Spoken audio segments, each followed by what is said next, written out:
The stars looked different from this far out. Captain Daniel Martinez stood on the bridge of the Endeavour, watching the view screen display a region of space no human had ever seen before. It was the year 2247, and humanity had finally cracked faster-than-light travel just 3 years ago. Now they were out here, pushing into the unknown parts of the galaxy. "Captain, we're picking up something unusual on the scanners," Lisa Thompson said from her station. She was his second in command and had been with him since the early days of deep space exploration. Her fingers moved quickly across the control panel, bringing up readings that made no sense at first glance. Daniel walked over to her station and looked at the data. There was a structure on the third moon of a gas giant in this system. The structure was massive, and according to the scanners, it was old, very old. "How old are we talking about?" he asked. Lisa ran the numbers again, checking and rechecking. "Sir, the computer estimates it's at least 3 million years old, maybe older. The dating systems are having trouble getting an exact read because it's so far outside our reference range." The bridge went quiet.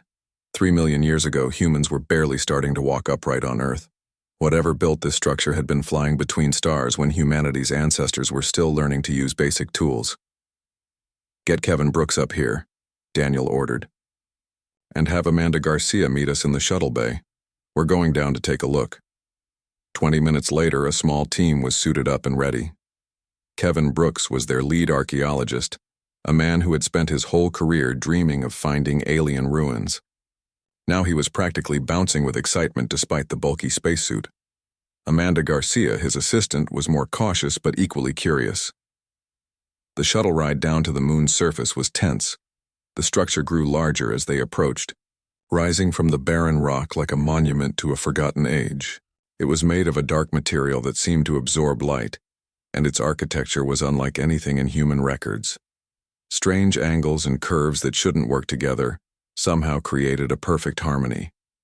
They landed near what appeared to be an entrance. The airlock door, if that's what it was, stood 3 times taller than a human. As they approached, light suddenly flickered to life along the structure's surface. Emergency power, maybe, responding to their presence after millions of years of silence. "The structure is responding to us," Amanda said, her voice crackling over the radio. "It's like it was waiting for someone to come." Kevin ran his scanning equipment over the entrance. "The technology here is incredible. I'm not even sure how to classify what I'm seeing.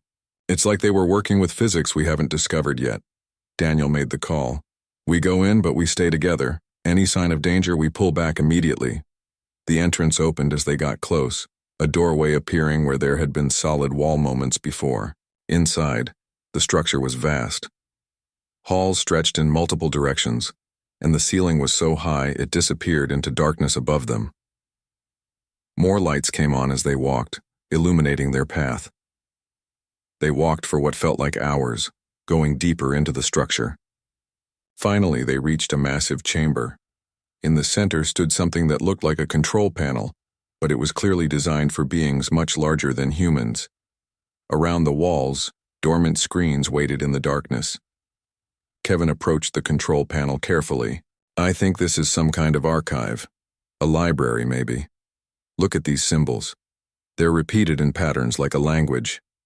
Amanda was already taking pictures and measurements. "If we can decode this, we might be able to access whatever information is stored here." Daniel contacted the ship. "Lisa, we've found something big. We're going to need the full science team down here, and equipment to set up a base camp. This is going to take time." Over the next 3 weeks, the crew of the Endeavour worked around the clock. They set up a research station inside the structure, bringing down power generators and computers. Ryan Cooper, their navigation officer, helped map the interior. Monica Davis, who handled communications, worked with Kevin and Amanda to crack the alien language. The breakthrough came on day 19. Monica had been running pattern recognition software on the symbols when suddenly the screens around the chamber flickered to life. Holographic displays filled the air, showing images and text in the alien language. "We did it," Kevin whispered, staring in awe at the floating displays. "We actually did it." But as they began to translate the information, their excitement turned to concern. This archive belonged to a race that called themselves the Ancients. They had traveled the galaxy millions of years ago, cataloging species and making predictions about their futures. Most of the predictions were simple warnings about natural disasters or common mistakes young civilizations made. Then they found the section about Earth, about humans. The entry was marked with symbols that their translation software indicated meant extreme danger and critical importance. Kevin read the translated text aloud, his voice shaking slightly. Species located in Sector 447, third planet from star. Carbon-based bipeds, individually weak but collectively formidable. Caution advised to all future civilizations. Amanda pulled up more of the file. There's more, much more. They did a full analysis of our evolutionary line. They visited Earth millions of years ago and studied our ancestors. Then they ran projections about what we would become. Daniel felt a chill run down his spine. What did they predict? Kevin scrolled through the data, his face growing pale. They predicted we would become one of the most dangerous species in the galaxy, not because we're strong or smart or long-lived, but because we don't know when to quit, because we adapt to anything, because we form bonds with each other and even with other species, because when we're pushed, we push back harder. The team stood in silence, processing this information. An ancient race that had mastered the galaxy millions of years ago had looked at humanity's ancestors and seen something that made them leave a warning. A warning that said, "Beware of the humans." Daniel made a decision. Copy everything, every file, every image, every piece of data. We're taking this back to Earth. Command needs to see this. The whole world needs to know what we found. As the crew worked to copy the archive, Daniel couldn't shake a troubling thought. If other alien civilizations found this information, what would they do? Would they see humans as a threat to be eliminated before they could grow strong? Or would they see the warning as proof that humanity deserved respect? One thing was certain. Life would never be the same after this discovery. The ancient warning had been sitting here for 3 million years, waiting for humanity to find it. Now that they had, the real questions began. What would humanity do with this knowledge? And, more importantly, what would the rest of the galaxy do when they learned about the ancient prediction that warned about one thing above all others? Humans.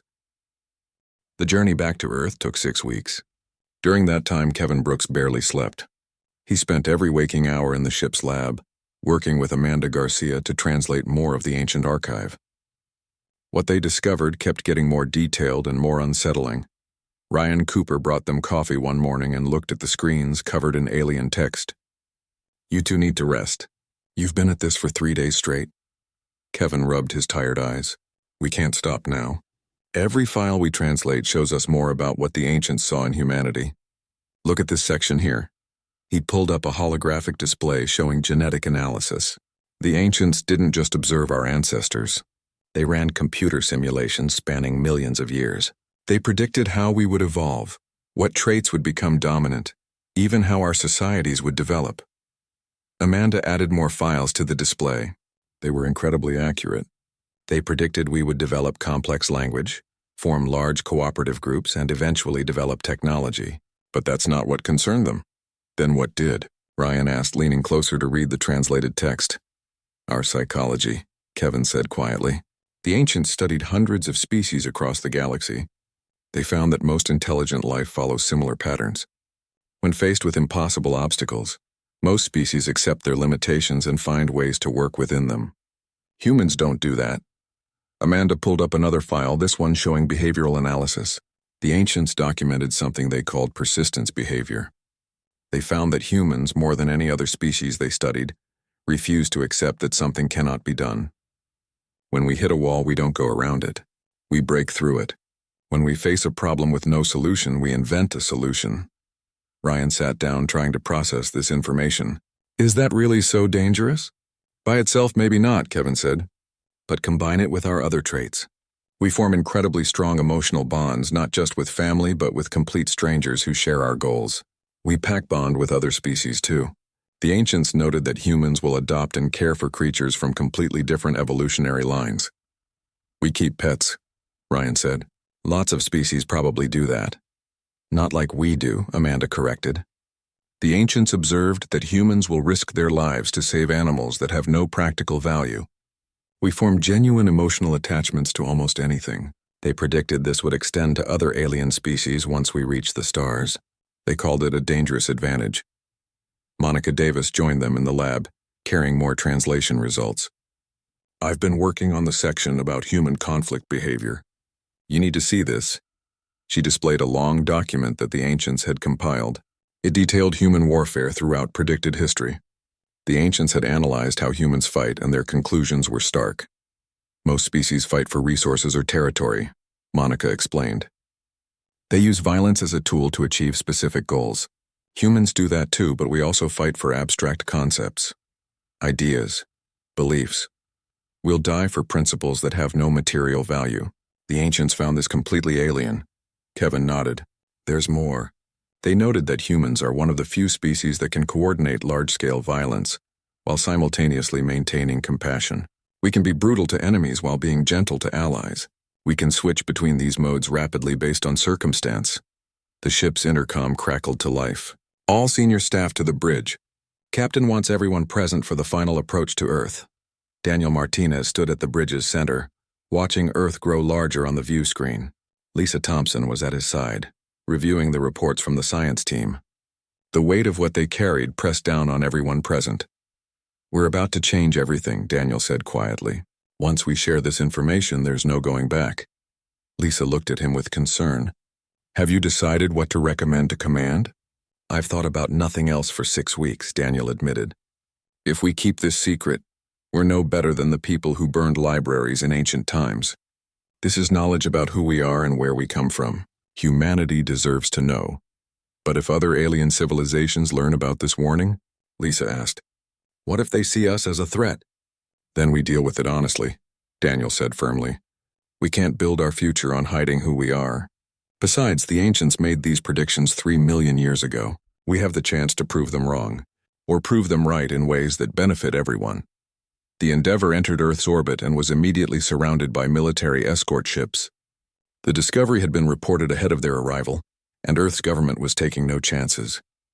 Daniel received orders to land directly at the Global Space Command headquarters in Geneva. The debriefing took 3 days. Daniel and his crew presented everything they had found to a room full of generals, scientists, and political leaders. Kevin and Amanda showed the translated texts, explaining the ancient predictions in detail. The room grew quieter with each revelation. Admiral Frank Hughes, head of Space Command, studied the reports carefully. So an ancient alien race predicted that humans would be dangerous. The question is, what do we do with this information? Dr. Patricia Lee, Earth's leading xenobiologist, spoke up. We need to understand the context. The ancients didn't say we would be evil or destructive. They said we would be formidable. There's a difference. A difference that might not matter to other species, countered General Carl Price. If they read this warning, they might decide to eliminate us before we become a threat. Or they might want us as allies, Lisa offered. These predictions also highlight our strengths. Our ability to adapt, to persist, to work together. Those are valuable traits. The debate continued for hours. Some argued for keeping the discovery secret. Others insisted that hiding it would be impossible and ultimately counterproductive. Finally, Ambassador Gregory Clark stood to speak. He was Earth's representative to the Galactic Council, experienced in dealing with the 43 other known spacefaring civilizations. We need to share this, Gregory said firmly, but we do it on our terms. We present it as a historical curiosity, not as a threat or boast. We show respect for the ancient knowledge while making it clear that we're not defined by predictions made millions of years ago. Admiral Hughes considered this. You're suggesting we get ahead of the story, present it ourselves before someone else discovers it and controls the narrative. Exactly, Gregory confirmed. The other species need to hear about this from us with our context and interpretation. If they discover it independently, they'll fill in their own context and it might not be favorable to us. After more discussion, the decision was made. Earth would share the ancient discovery with the Galactic Council. Gregory Clark would present the findings at the next council session in 2 weeks. It would give them time to prepare a careful presentation and anticipate questions. Daniel felt relief mixed with anxiety. They were doing the right thing, but that didn't mean it would be easy. As the meeting ended and people filed out, Kevin approached him with a data pad. "Captain, there's one more thing," Kevin said. "We found another section of the archive, one that was heavily encrypted. We just finished translating it." "What does it say?" Daniel asked. Kevin hesitated. "It's the end of the ancient prediction about humans. It says that humanity will face a choice. We'll either unite the galaxy or tear it apart. The ancients couldn't predict which path we would take. They said it would depend on how other species received us when we reached the stars." Daniel felt a chill. "So our future isn't set. It depends on what happens next." "Yes," Kevin confirmed. "The warning wasn't just for other species. It was for us too. A reminder that we have the power to shape what comes next." As Daniel left the building and looked up at the stars, he understood the true weight of their discovery. The ancients had warned about humans 3 million years ago. Now humanity had to decide what kind of species they would become. The galaxy was watching, and soon they would know what Earth had found. Everything would change, and there was no way to predict what would come next. The Galactic Council Station orbited a neutral star system between 3 major civilizations. It was a massive structure, large enough to house representatives from 43 different species. Ambassador Gregory Clark arrived with his aide Patricia Moore, both feeling the weight of what they were about to present. "How are you feeling?" Patricia asked as their shuttle approached the docking bay. "Nervous," Gregory admitted. "We're about to tell the entire galaxy that an ancient race warned about humanity. That could go very wrong very quickly." Patricia reviewed her notes one more time. "We've prepared for every scenario we could think of. The key is staying calm and not being defensive. We present facts, not apologies." The council chamber was enormous, with seating arranged in a circle so all species could see each other. Each delegation had translation devices that converted speech into their native language. Gregory took his seat in the human section, noticing how other delegates watched him with unusual interest. Word had leaked that humans were presenting something significant. The council chairman, a tall being from the crystalline Zephyr race, called the session to order. "We recognize Ambassador Clark from Earth. The floor is yours." Gregory stood and the lights dimmed. Holographic displays activated around the chamber, showing images from the ancient structure. "Thank you, Chairman. 2 months ago, human explorers discovered an archive created by a precursor race we call the Ancients. This archive contains predictions about various species in the galaxy, including humanity." He explained the discovery carefully, showing the structure, the technology, and the translation process. Then he reached the critical part. "The ancients left a specific warning about humans. They predicted we would become a formidable force in the galaxy due to our psychological traits and our refusal to accept limitations." The chamber erupted in noise. Different species used different methods to express shock, creating a cacophony of sounds. The chairman called for order, and gradually the room quieted. Warlord Thaxnor of the Korval stood, his reptilian features showing clear aggression. The Korval were a military species that valued strength above all else. "You come here to tell us that an ancient race warned about your kind? That you are dangerous, and you expect us to welcome this news?" "I come here to share knowledge," and Gregory replied calmly. "We could have kept this discovery secret, but we chose transparency. The warning is not a threat. It's historical data about human evolution and psychology." High researcher Melthos of the Velkan rose next. The Velkan were scholar species with 4 eyes and elongated heads. "Ambassador Clark, the ancients were known for their accuracy. Their predictions were based on advanced science. If they warned about humanity, perhaps restrictions on human expansion would be wise. For everyone's safety," Patricia whispered to Gregory. "Stay calm. Don't take the bait." Gregory addressed the council with measured words. "The ancients made predictions, yes, but predictions are not destiny. They observed our evolutionary ancestors millions of years ago and extrapolated forward. We have the opportunity to prove we can be valuable members of the galactic community." A strange clicking sound came from the Trell section. The Trell were insectoid beings who lived in hive societies. Their queen speaker translated for the council.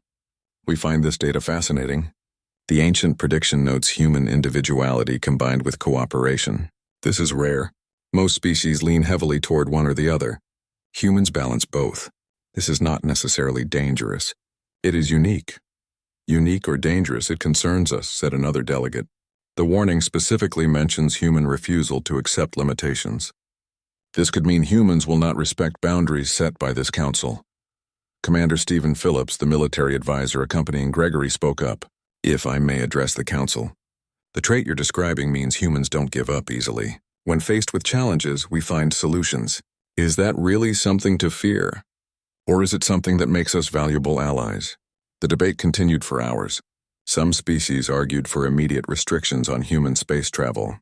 Others suggested close monitoring and regular inspections of human worlds. A few, like the Trell, expressed curiosity rather than fear. During a recess, an elderly figure approached Gregory in the corridor. It was Elder Xantiel from the Archons, one of the oldest spacefaring civilizations. The Archons rarely spoke in council sessions, preferring to observe and think before acting. Ambassador Clark, may I speak with you privately? Xantiel asked, his voice soft but clear. Gregory nodded and followed him to a quiet observation deck. Through the windows, stars stretched in every direction. Xantiel moved slowly, his age apparent in every gesture. My people have also studied ancient artifacts, Xantiel said. We have learned things that the council does not know. Things about the nature of their predictions. What kind of things? Gregory asked carefully. The ancients did not make their predictions to warn other species away, Xantiel explained. They made them as guides for the species themselves. Every race mentioned in their archives faced a great trial. The predictions were meant to help those species understand their own nature and make better choices. Gregory felt his heart beat faster. So the warning about humans is actually for us? Not for other species? Precisely, Xantiel confirmed. The ancients saw your potential for both great cooperation and great destruction. They wanted you to be aware of this duality when you reach the stars. The warning is not about being dangerous to others. It is about being aware of your own power and choosing wisely how to use it. Why are you telling me this? Gregory asked. Because my people have watched humanity since you achieved spaceflight, Xantiel said. We have seen you make mistakes, but we have also seen you learn from them. We believe you will choose the right path, but the council needs to see proof, not just promises. When the session resumed, Gregory requested permission to add new context to his presentation. He explained what Elder Xantiel had shared with the Archon's permission. This shifted the conversation significantly.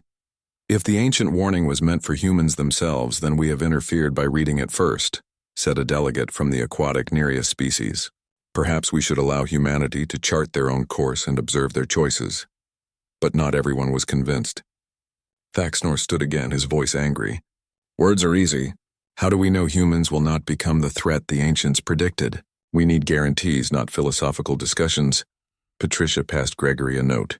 It contained a bold suggestion, one they had discussed but hoped they wouldn't need. Gregory read it, took a breath, and made a decision. The Corval want guarantees, Gregory said. I understand that. So I propose this. Establish monitoring stations near human colonies. Not to restrict us, but to observe us. Let our actions speak for themselves. If humans prove to be aggressive or dangerous, the council can act. But if we prove to be cooperative and peaceful, then these concerns are unfounded. You would accept being watched? Melthos asked, surprise evident in his voice. We have nothing to hide, Gregory replied. We're willing to be transparent if it helps build trust. The council members discussed this among themselves. It was an unusual offer, one that showed confidence or foolishness depending on how you viewed it. After consultation, the chairman called for a vote. The result was mixed but acceptable. The council agreed to allow human expansion to continue, but with monitoring stations at key locations. A joint committee would review human activities annually. Any concerning behavior would be brought before the full council for discussion. It wasn't perfect, but it was better than quarantine or restrictions. As the session ended and delegates filed out, several approached Gregory to speak privately. Some offered support, others warnings, and a few simply wanted to understand humans better. On the shuttle back to Earth, Patricia looked exhausted but relieved. That could have gone much worse. It's not over, Gregory said. Now we actually have to prove we're not the threat some of them fear. The real test is just beginning. Commander Phillips nodded in agreement. The galaxy is watching us now. Every decision we make, every action we take will be judged against that ancient warning. We need to be very careful. Gregory looked out at the stars passing by. Somewhere out there, the ancient structure still stood on that barren moon, its warning echoing across millions of years. The ancients had predicted that humans would be formidable. Now humanity had the chance to show what kind of formidable they would choose to be. But unknown to Gregory and his team, not everyone in the council was willing to wait and see. In the shadows of galactic politics, a group of species had already decided that humanity was too dangerous to allow to grow. They would not move openly, not yet, but they were planning. And soon, humanity would face a test that would prove whether the ancient warning was justified or not. The colony of New Boston sat on the edge of human-controlled space. It was home to 12,000 people, mostly farmers and miners who had come looking for a fresh start. Governor Helen Parker ran the colony with a practical approach, focusing on building sustainable infrastructure before worrying about luxuries. The warning came without much notice. A garbled distress signal from a nearby system, then static. Helen tried to establish communication, but all she received was silence. She immediately contacted Colonel Jake Morrison, who commanded the small military garrison protecting the colony. "We need to prepare for the worst," Jake said, studying the star charts in his office. "Whatever took out that outpost could be headed our way." "What kind of threat are we talking about?" Helen asked. "Pirates. A rogue faction from one of the council species." "Unknown," Jake admitted. "But I'm putting everyone on alert. Get the civilian population ready to evacuate to the underground shelters if necessary." 2 days later, they got their answer. Ships appeared at the edge of the system, moving with purpose toward New Boston. These weren't council vessels. The design was completely foreign, all sharp angles and dark metal. There were 30 of them, each one larger than anything in the colony's small defense fleet. Jake tried to hail the ships, using every known communication protocol. Nothing worked. Then the ships opened fire. The first barrage destroyed New Boston's orbital defense platforms in seconds. Energy weapons more powerful than anything humans had built carved through metal and composite armor like they were paper. All civilian personnel to the shelters now. Helen ordered over the colony-wide communication system. "This is not a drill. Move quickly, but stay calm." The defense fleet, consisting of 6 small frigates and a dozen patrol ships, moved to intercept. They were hopelessly outmatched. Within minutes, 3 frigates were destroyed and the rest were falling back, damaged and desperately trying to buy time for the evacuation. Colonel Jake Morrison coordinated the defense from the command center. His forces on the ground were preparing for landing troops, setting up weapons and fortifications around key locations. "Central, this is ground command. We need reinforcements. Can anyone respond?"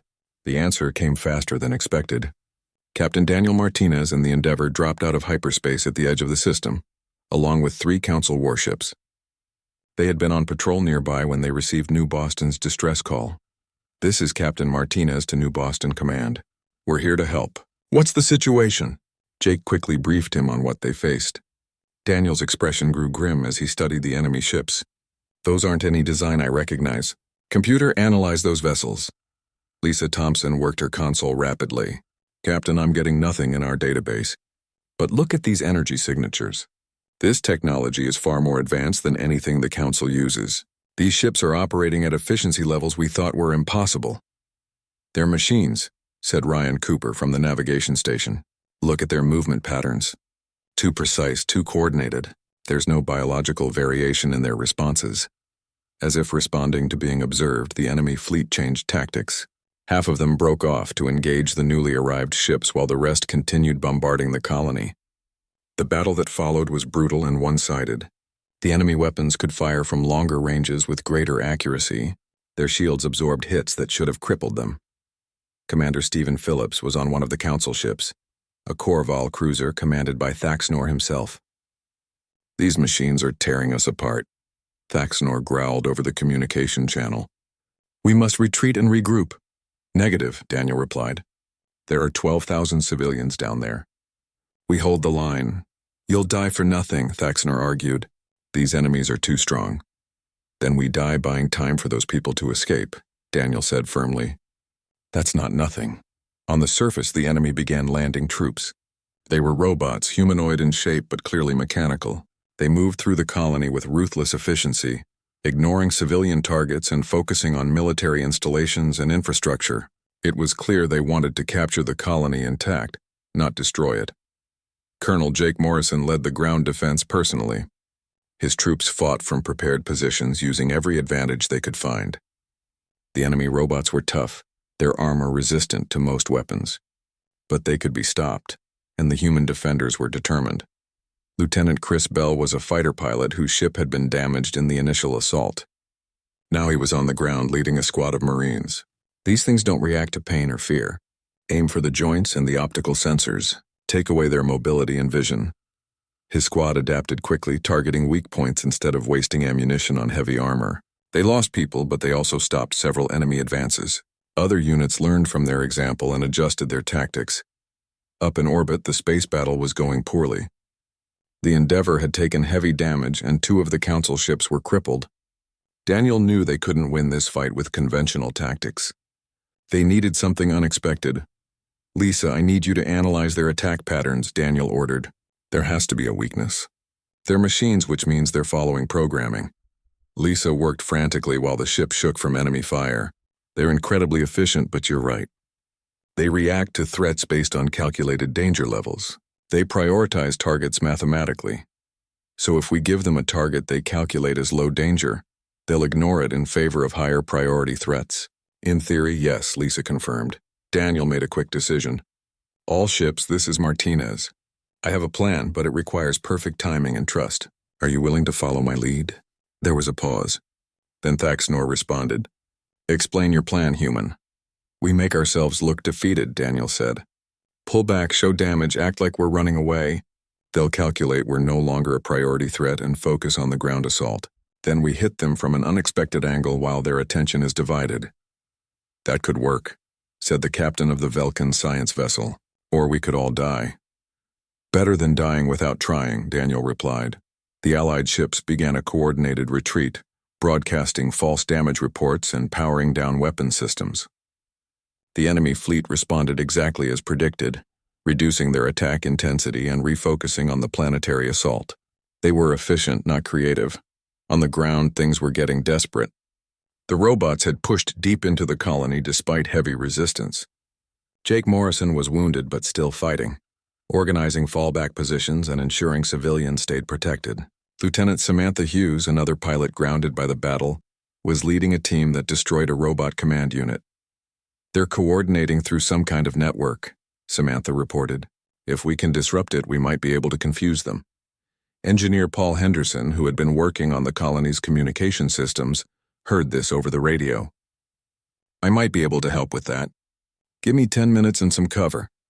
Chris Bell's squad moved to protect Paul while he worked. The engineer jury-rigged a signal jammer using parts from damaged robot equipment and the colony's own transmitters. It wasn't pretty, but when he activated it, the effect was immediate. The robots began moving erratically, their coordination disrupted. In orbit, Daniel waited for exactly the right moment. The enemy fleet had moved into a formation that prioritized ground support over defensive positioning. "All ships now. Full power to weapons and shields. Hit them hard." The Endeavour and the Council ship suddenly surged forward at full speed, weapons blazing. The enemy fleet was caught completely off guard. Their calculations hadn't accounted for a defeated enemy suddenly attacking with renewed force. In those crucial seconds of confusion, the Allied ships inflicted massive damage. "Target their command ship," Daniel ordered. "The big one in the center. Everything we have." Multiple ships concentrated fire on a single target. The enemy vessel's shields held for a few seconds, then collapsed. The ship exploded in a brilliant flash. Immediately, the rest of the enemy fleet began to withdraw. Without their command ship and with unexpected resistance from both ground and space forces, they calculated the assault as no longer viable. "They're running," Lisa said, almost unable to believe it. "We actually made them retreat, but the victory came at a terrible cost." The colony was heavily damaged. Hundreds of people were dead or wounded. 2 of the Council ships were destroyed and the survivors were all damaged.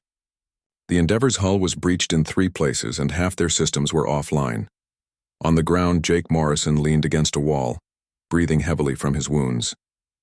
Medical Officer Nicole Foster rushed to his side. She had been working nonstop for 12 hours, treating wounded soldiers and civilians. Her hands were steady despite her exhaustion. "You need medical attention," Nicole said firmly. "That's an order from your doctor." Jake managed a weak smile. "We held them off. That's what matters." Helen Parker emerged from the command center looking at the devastation around her colony. Buildings were destroyed, fires burned in multiple locations, and the air was thick with smoke. But they had survived. The people were alive.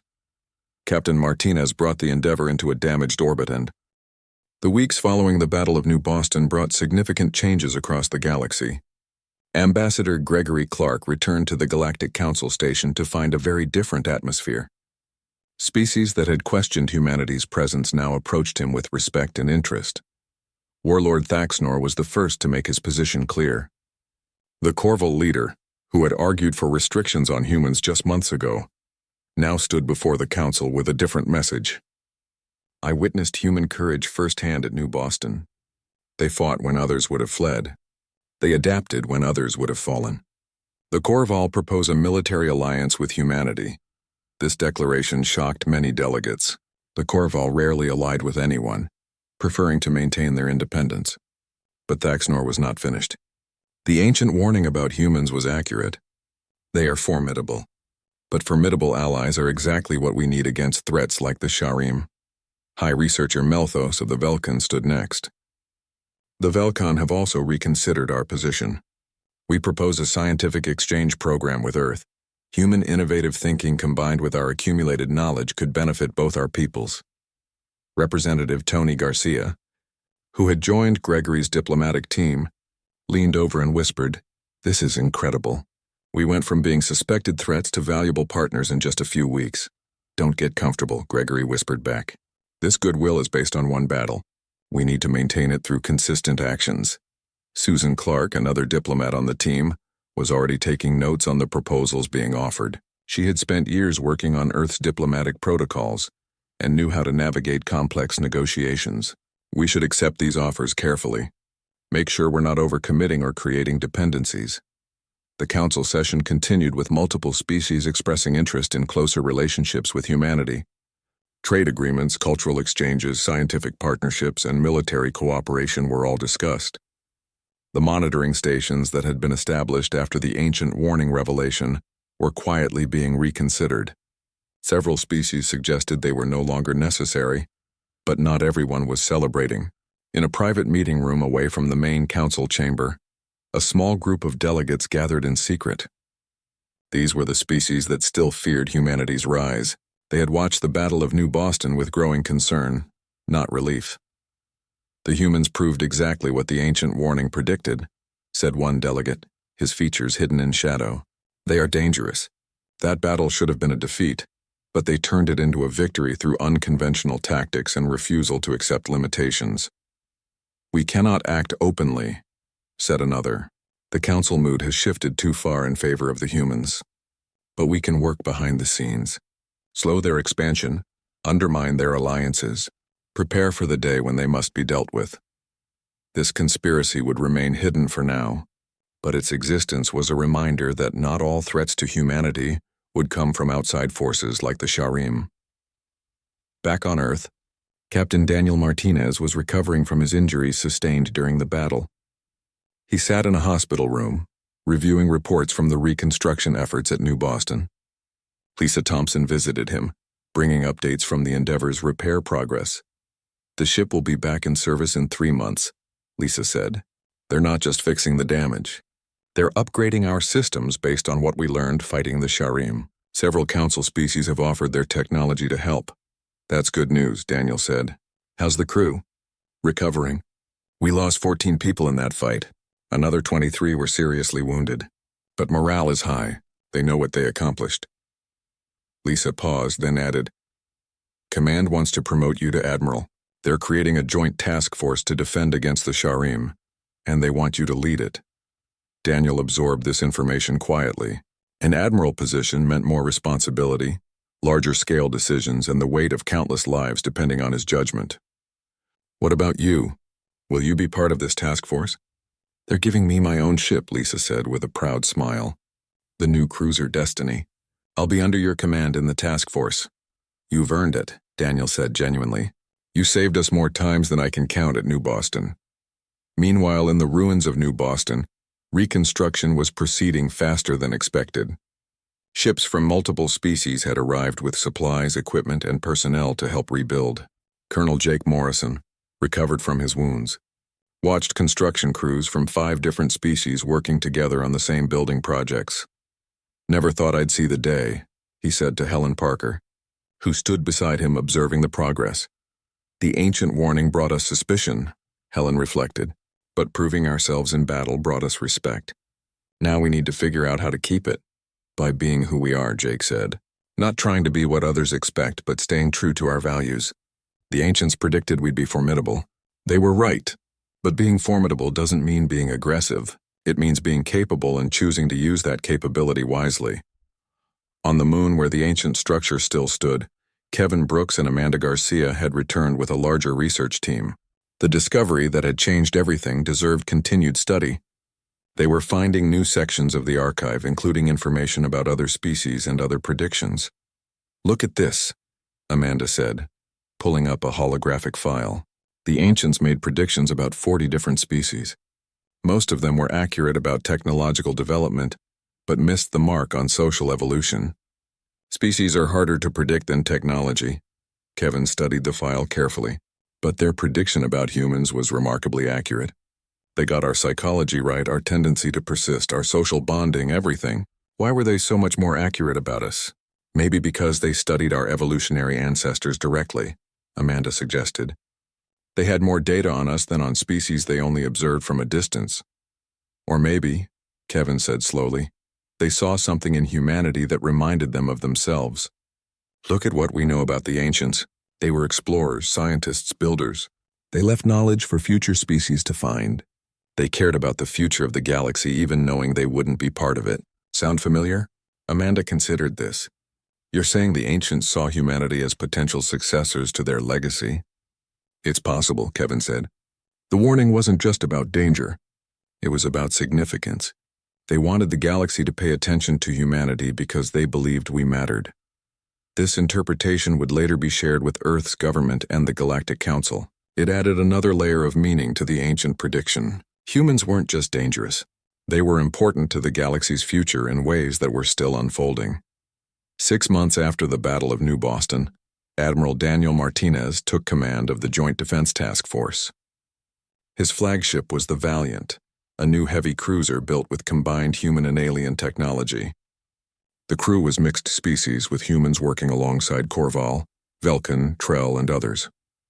On the bridge, Daniel looked around at his diverse crew and felt a sense of hope. Lieutenant Chris Bell was his weapons officer now. Commander Lisa Thompson's ship, the Destiny, was part of his fleet. Ryan Cooper had been promoted and served as his chief navigator. The team that had survived New Boston together would face whatever came next together. "Admiral, all ships report ready," said his communications officer, a young woman named Rachel Price. "Set course for the frontier sectors," Daniel ordered. "The Sha'rim are still out there and they'll be back. But this time they'll find a united galaxy waiting for them." As the fleet jumped to hyperspace, Daniel thought about the ancient warning that had started everything. The prediction had warned about humans, calling them formidable and dangerous. The galaxy had been afraid of what that might mean. But now they understood. Humans were formidable, yes, but they used that strength to protect others, to solve problems, to build alliances. The ancients had been right about human psychology. Humans refused to accept limitations. They adapted to any situation. They bonded with allies and fought with determination. But what the ancient prediction couldn't capture was the human capacity for growth and choice. Humanity had the potential for great destruction, but they also had the potential for great good. The path forward wouldn't be easy. The Sha'rim were still a threat. The conspiracy of fearful species still plotted in secret. There would be more battles, more challenges, more moments where humanity would have to prove itself. But Daniel was confident they would face each challenge the same way they had faced New Boston, with courage, creativity, and an unwavering commitment to doing what was right. The ancient prediction had warned about one thing: humans. It had taken millions of years for that warning to be found and understood. Now humanity had the chance to show the galaxy what it really meant. Not a warning of danger, but a promise of possibility. A prediction that humanity would matter, that they would make a difference, that they would be remembered. As the Valiant and its fleet traveled deeper into space, Earth continued its transformation. More colonies were being established. More alliances were being formed. Human scientists were working with alien researchers to understand the Sharim technology and develop better,